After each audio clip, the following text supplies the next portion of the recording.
We've seen that when your inequality is in slope-intercept form, it's not that bad to graph. What if it's not in slope-intercept form? Well, it's not going to come as a big surprise. The first thing we do is put it in slope-intercept form. So let's take a look at this first example.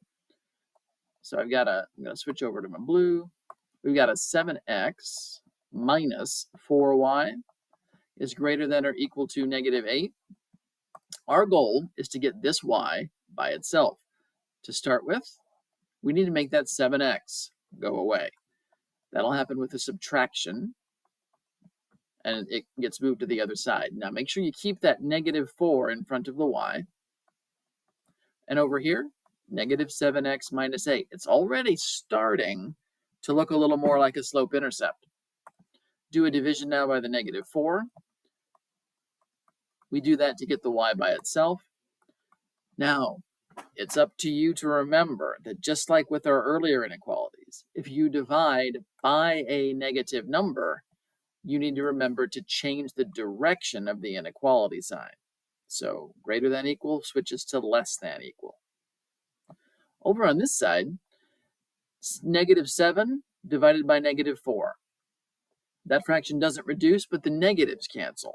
So I'm going to have 7 over 4 times x. Again, what I did there. I took the 7 in front of the x, divided by the negative 4. The negatives reduced. We're left with 7/4. We're going to now do the same thing with the negative 8 and the negative 4 from the back. So negative 8 divided by negative 4 is positive 2. You got to make sure you get those right. So double check yourself on a calculator if that is something you'd like to do. Once you're here, it's now the same as it has been. I'm going to start with my y-intercept at 2. I'm then going to move. I've got a slope of 7 over 4. Ooh. So that means go up 7, right 4. 1, 2, 3, 4, 5, 6. Oh, shoot, I'm off the graph. If that happens, that's okay. Go the other direction, because going up and to the right gets you to the same place slope-wise as if you go down and to the left. So down, 1, 2, 3, 4, 5, 6, 7, and to the left, 1, 2, 3, 4. Just make sure that when you're finished, I know my line should have a positive slope, so it should be going up. This line goes up. I'm going to get my line maker. And forgive me here, I'm going to have to adjust a little bit. Okay. So I'm going to take my line, move it over, make it a little skinnier. Now, because it's got the equal to in my inequality, I still want to leave that line as solid.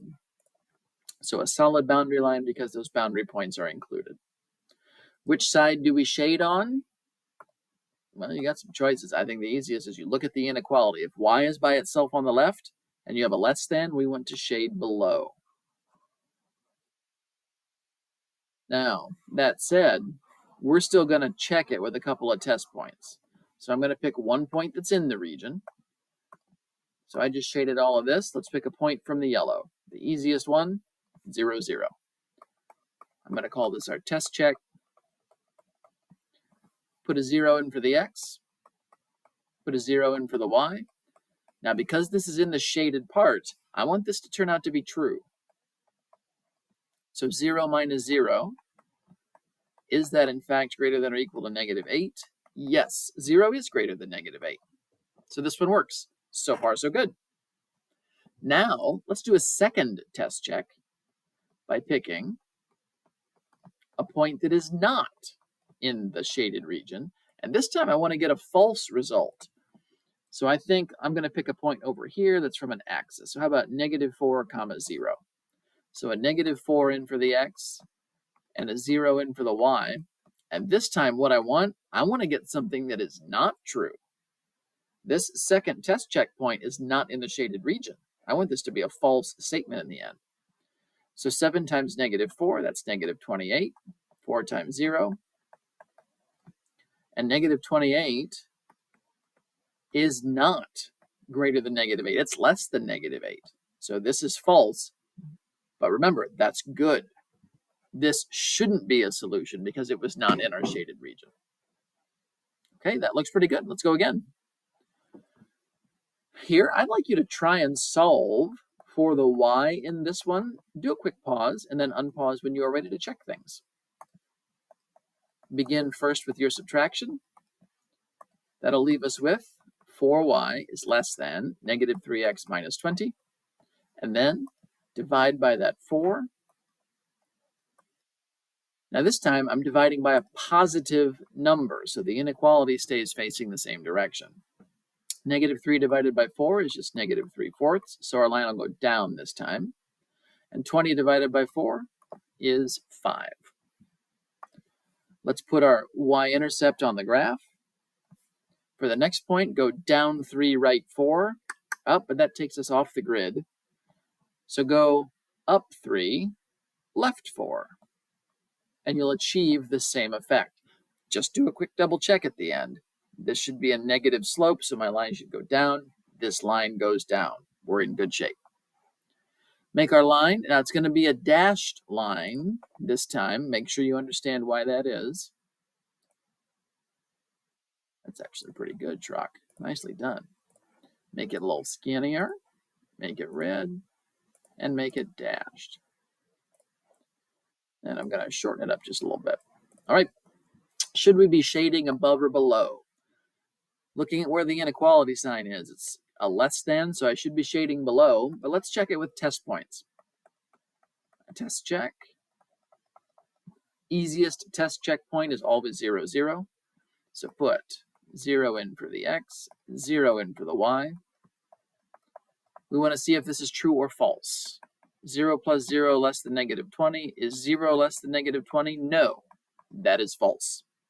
That means that this test point, which is above the line, I do not want to shade this area. That was a false statement. False means no shading.